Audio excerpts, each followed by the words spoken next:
अगर हम बच्चों की बात करें तो मैं दो चीजें कहना चाहूंगा। पहले तो चीज यही कहूंगा कि बच्चों में बहुत माइल्ड डिजीज होता है, कोविड इतना सिवियर नहीं होता है, और अगर वैक्सीनेट प्रायोरिटाइज करनी है तो सबसे पहले हमें बुजुर्ग लोगों को और जिनको कोमॉर्बिडिटीज हैं उनको वैक्सीनेट करना चाहिए।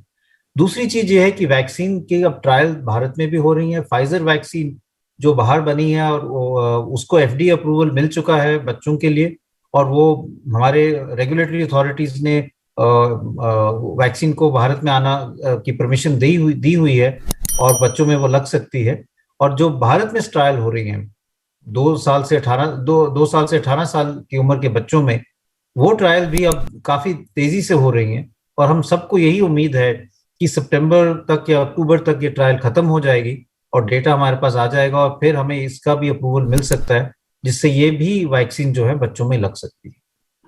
साथ ही सर, अगर हम फाइजर की भी बात करें तो क्या एक्सपेक्ट कर सकते हैं, क्योंकि सब कुछ ऑलमोस्ट क्लियर है। कल फाइजर के सीईओ ने भी ये बात बोली है that we are very close for the agreement. So हम सोच समझ सकते हैं कि लगभग 5 करोड़ डोजेस की जो बात हुई थी जुलाई में, ऐसा हो पाएगा?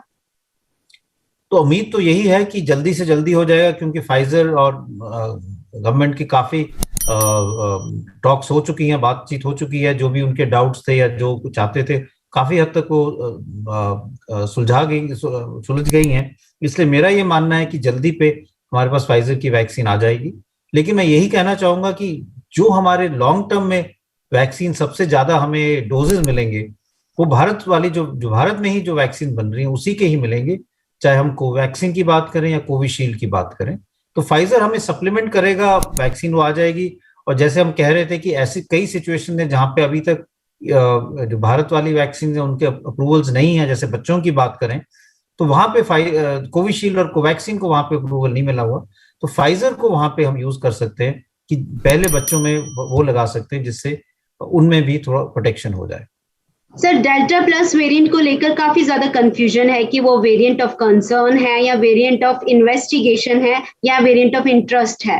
क्या कहेंगे, क्योंकि लगभग 40+ केसेस अभी भारत में है। आप क्या कहना चाहेंगे सर? तो मैं यही कहना चाहूंगा कि हमें समझना चाहिए कि वेरिएंट ऑफ इंटरेस्ट और वेरिएंट ऑफ कंसर्न में क्या अंतर है। वायरस जो है, स्पेशली जो एमआरएनए वैक्सीन है, ये रेगुलरली म्यूटेट करता है। लोगों का ये मानना है कि ये महीने में 2 दफा वायरस की म्यूटेशन हो जाती है। लेकिन ज्यादातर जो म्यूटेशन होती है वो वेरिएंट ऑफ इंटरेस्ट ही रहती है, क्योंकि उससे कोई क्लिनिकल सिग्निफिकेंस नहीं है, उससे यस कोई फर्क नहीं पड़ता। ये सिर्फ एक इंटरेस्टिंग चीज है कि वायरस म्यूटेट हुआ, लेकिन उस जगह पे म्यूटेट हुआ जिससे हमें कोई फर्क नहीं पड़ा। लेकिन कई दफा ऐसा म्यूटेशन होता है स्पाइक प्रोटीन पे, जिसके कारण वायरस में कई चीजें हो सकती हैं जो हमें कंसर्न करती हैं, और तब हम वेरिएंट ऑफ कंसर्न कहते हैं। उसमें पहली चीज तो ये हो सकती है कि वायरस ज्यादा इन्फेक्शियस हो गया, ज्यादा तेजी से फैल सकता है, कि वो हम जो हमारे एस रिसेप्टर्स हैं उसमें एकदम जल्दी से चिपक जाता है और एकदम फैलना शुरू हो जाता है। तो तब एक चिंता का विषय हो जाता है। दूसरी चीज ये है कि वायरस ज्यादा विरुलेंट हो गया है, ज्यादा सीरियस इन्फेक्शन कर रहा है, वो फेफड़े में एकदम अटैक कर रहा है, और जो लोगों को निमोनिया हो रहा है, डेथ्स ज्यादा हो रही हैं, हॉस्पिटलाइजेशन ज्यादा हो रही है। तीसरी इशू ये हो सकती है कि वायरस ने इम्यून एस्केप मैकेनिज्म बना लिया है, कि जो हम वैक्सीन दे रहे हैं उसकी एफिकेसी कम हो गई है। जो लोगों को पहले इन्फेक्शन होकर इम्यूनिटी आई है उससे प्रोटेक्शन नहीं मिल रही और उनको री इन्फेक्शन के चांसेस ज्यादा हो रहे हैं। या जो हम दवाइयां दे रहे हैं वो इतनी कामयाब नहीं है, क्योंकि ये वैक्सीन जो ये वायरस है ये अब इफेक्टिव, स्पेशली एंटीबॉडीज के साथ इतना और इफेक्टिव नहीं है। चौथी चीज ये भी हो सकता है कि वायरस जो है वो म्यूटेट कर गया और अब हमारे टेस्ट में ज्यादा पिकअप नहीं हो रहा है। अगर इनमें से कुछ भी हो तो हम तब उसको वेरिएंट ऑफ कंसर्न कहते हैं। ज्यादातर हमने देखा है जो वायरस है वो इन्फेक्टिविटी ज्यादा हो जाती है, जैसे हमने डेल्टा वेरिएंट भी देखा कि वो एकदम ज्यादा इन्फेक्शियस हो गया, केसेस हमारे एकदम बढ़ने शुरू हो गए। तो जब ऐसी चीजें होती हैं तो वो वेरिएंट ऑफ कंसर्न हो जाता है। अभी अगर हम देखें तो हमारे इतने ज्यादा केसेस नहीं है भारत में कि हम ये कह पाए कि इनमें से ये कुछ भी क्राइटेरिया मीट होते हैं, नहीं। लेकिन ये भी समझना चाहिए कि ये डेल्टा प्लस वेरिएंट है, डेल्टा के ही लीनिएज से है, और डेल्टा एक वेरिएंट ऑफ कंसर्न है। साथ साथ इसमें जो स्पाइक प्रोटीन में म्यूटेशन हुआ है 417 जो है, वो हमने और भी म्यूटेशंस में देखा था, और उससे ये देखा गया है कि इससे ये जो वायरस है ज्यादा इन्फेक्शियस हो जाता है। इसलिए कई लोगों का मानना है कि हमें सतर्क रहना चाहिए, ये वायरस अब ज्यादा फैल सकता है, और इसलिए इसको वेरिएंट ऑफ कंसर्न का दर्जा दिया गया है। लेकिन क्लोज ऑब्जर्वेशन की जरूरत है, स्पेशली जहां जहां पे केसेस बढ़ रहे हैं, कि वहां पे ये वायरस डोमिनेंट वायरस तो नहीं हो रहा है। सर एक तरफ अनलॉकिंग है, दूसरी तरफ वायरस में दोबारा से म्यूटेशन देखा जा रहा है। पहले जो सेकेंड वेव आया था उसके लिए अल्फा तो जिम्मेदार था ही, साथ ही डेल्टा वेरिएंट को भी बताया गया था। ऐसे में सर जो ये स्थिति बनी हुई है, क्या कह सकते हैं थर्ड वेव को लेकर? तो मैं यही कहना चाहूंगा कि थर्ड वेव अगर हमें रोकनी है या उसको डिले करना है तो ये हमारे हाथ में है, क्योंकि वेरिएंट्स नए नए आएंगे जो ज्यादा इन्फेक्शन फैलाएंगे। लेकिन चाहे कोई भी वेरिएंट आए, अगर हम कोविड अप्रोप्रिएट बिहेवियर निभा के रखें, अगर हम मास्क लगा के रखें, 2 गज की दूरी रखें, हाथ धोएं, भीड़ इकट्ठी ना होने दें, सुपर स्प्रेडिंग इवेंट्स ना बनाएं, तो ये वायरस फैल नहीं पाएगा। ये virus human to human spread करता है, एक व्यक्ति से दूसरे व्यक्ति पे ही फैलता है। अगर हम वो दूरी रखेंगे, मास्क लगा के रखेंगे, जिससे जो ड्रॉपलेट्स हैं या एरोसॉल है वो ना बने, तो वायरस आगे फैल नहीं पाएगा और हमारे केसेस नहीं बढ़ पाएंगे। तो मैं यही अपील करूंगा कि हम सबको कोविड अप्रोप्रिएट बिहेवियर निभा के रखना है। दूसरा, सर्वेलेंस करने की जरूरत है कि कहाँ जहां पर भी केसेस ज्यादा हो, पॉजिटिविटी रेट ज्यादा हो रही हो, वहां पे हम लॉकडाउन कर लें जिससे उसको आगे ना बढ़ने दें।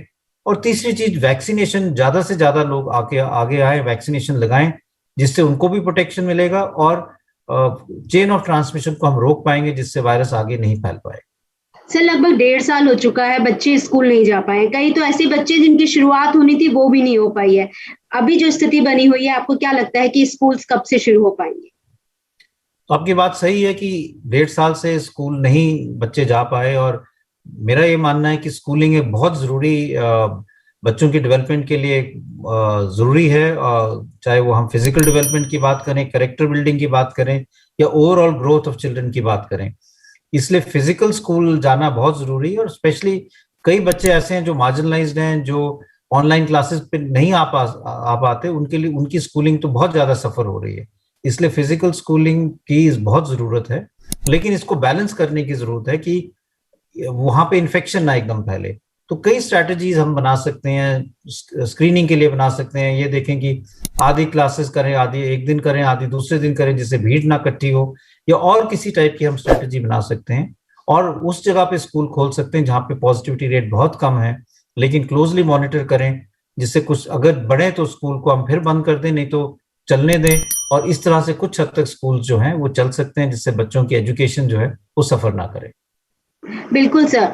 सर एक और मेरा सवाल है आखिरी में, वो यही है कि सर ये जो बच्चों की वैक्सीन का सवाल है कि सितंबर तक या फिर अक्टूबर तक ट्रायल्स कंप्लीट होंगे तब उम्मीद, तो ये एज ग्रुप क्या होगा सर? 2 से 18 साल होगा? तो भारत बायोटेक की वैक्सीन का जो अप्रूवल आएगा वो 2 से 18 साल का ही आएगा। कुछ वैक्सीन जो है वो 12 साल से ज्यादा उम्र के लिए हैं, कुछ ने 6 साल से ज्यादा उम्र के लिए ट्रायल किए हुए हैं। लेकिन मेरा ये मानना है कि अगर हम देखें भारत बायोटेक की वैक्सीन, तो वो 2 साल से 18 साल के लिए है, कुछ 6 साल से ज्यादा उम्र के लिए भी हैं। तो वैक्सीन जो है बच्चों में हर एक एज ग्रुप में आ जाएंगी, और हम जैसे जैसे इनका अप्रूवल आएगा बच्चों में भी शुरू कर पाएंगे।